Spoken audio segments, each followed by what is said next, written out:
Dahulu katalah kita nào kia mà nạc xa thì ba cầm pri mi ấy và ông nào hè ở Việt Nam katalah hari ông nào ngon cho vi yang rành ra anh hè đập ban tầm rành ra mình đang may sắc hè ông nào ngon làm nơm thì tak ku he tari he bằng masjid lo làm ra katalah ap nào berdui kene dan rahmat randu ko jeleng ap nào he adap ban tam làm ra một lao động chu lên tay riêng để nạc xa bên đầu nó ngon và đun ko ong nâu thì thành này tầm bao nhiêu xong này thì là đâu hay kia nào quân đông nói chỉ quân áo chỉ tầm đặc xa mà phi thì bằng kia nào là nào một som bước bằng là từ năm là ra nó bằng chi thì nào ra môi nè chân sạch chân được chụp vào lời nè chỉ bằng ra nào một som là đấy chân không cho hai cung gel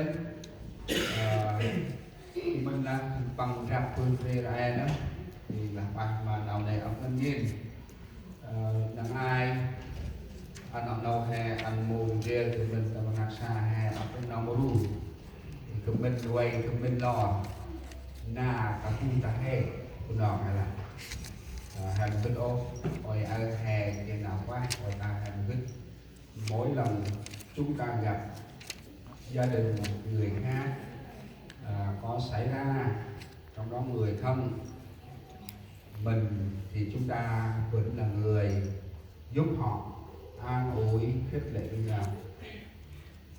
Có người thì gia đình xảy ra thì rất là nặng nề, có người thì cũng là bình thường.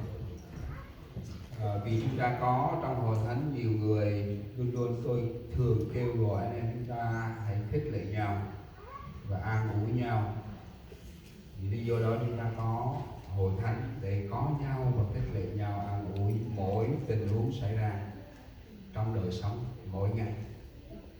Katalah hai mikir praktek apa ya hakir nào còn chung hơn tay riêng còn buồn này nào lại năng nhiên các cái buổi sáng ăn nào này các đâu hàng tiền trên rồi sức nào đang đủ ngới Luca của chức mới sinh tròn ngoái tật tròn chức. Chúng ta cùng nhau học với nhau trong sách Luca đoạn 19 từ câu 1 đến 10. Đây là câu kinh thánh mà chúng ta thường nghe các vị mục sư thường giảng. Có lẽ anh em ở nhà cũng thuộc lòng về câu chuyện sai chê tìm Chúa. Năng ai tụi mình là ông nào quay tăng nam đi phải nam hành tí chỉ đông thì xa đông nào coi đi sai chê tình chuột phải ra thức chân rác tâm cho sự nào thành ngoài ấy là hai kia mong cho sự thầy kia nào ngoài anh ấy thì chân hãy quanh từ đấy chứ sai quanh. Nếu chúng ta có kinh thánh bằng thứ tiếng gì chúng ta hãy coi kinh thánh của mình rồi có thể anh em sẽ suy gẫm về nhà đọc thêm để chúng ta tìm hiểu thêm. Năng ai hãy cứu ta nghiêm ra ai bật lên một tâm mà hảo. Chắc có lẽ chúng ta ở đến nhà thờ trong thời gian ngắn thì giờ ngắn nghe lời Chúa cũng đã ít thì không bao giờ thấm hiểu hết được những câu kinh thánh này. Mong rằng về nhà chúng ta có thể để ít giờ phút để chúng ta suy gẫm và đọc thêm câu kinh thánh này. Dan pendukung Jel mahe wanjel taklane berderaka. Rasulah tambon Yeriko panglagan kontek. Tanai kia tu hui beri amah bang saja. Pang cipuk tampung riupi kia drongan. Pang tengwan bra Yesu bu pang ci. Bila mau teh sao, bila up tulisnya. Dia babang cing putih leh. Puri saja injat leh panak ciri hao tak le tam si kamu ke manggal wan ôi quái ra Giêsu thành là gan tại này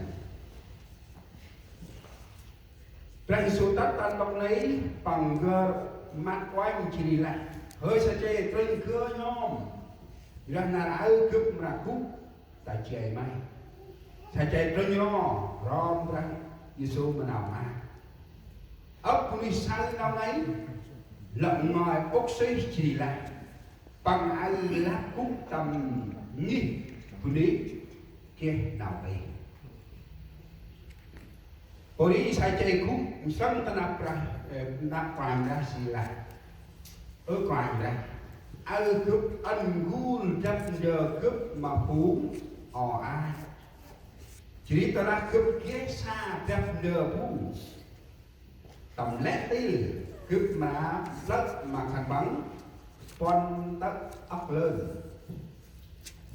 Resulat mà bảo, nanai na tầm la lap chi tầm nghi án như là nôm ơi chiến con sáu Abraham như là con lý quách ôi trời chỉ tầm mặt mai mà vũ nôm rõ chỉ hè ra cái chế tầm ba cái nồng người tên hè tức chế bè Mai mà tuổi nước chỉ người đồng mắm là cái tuổi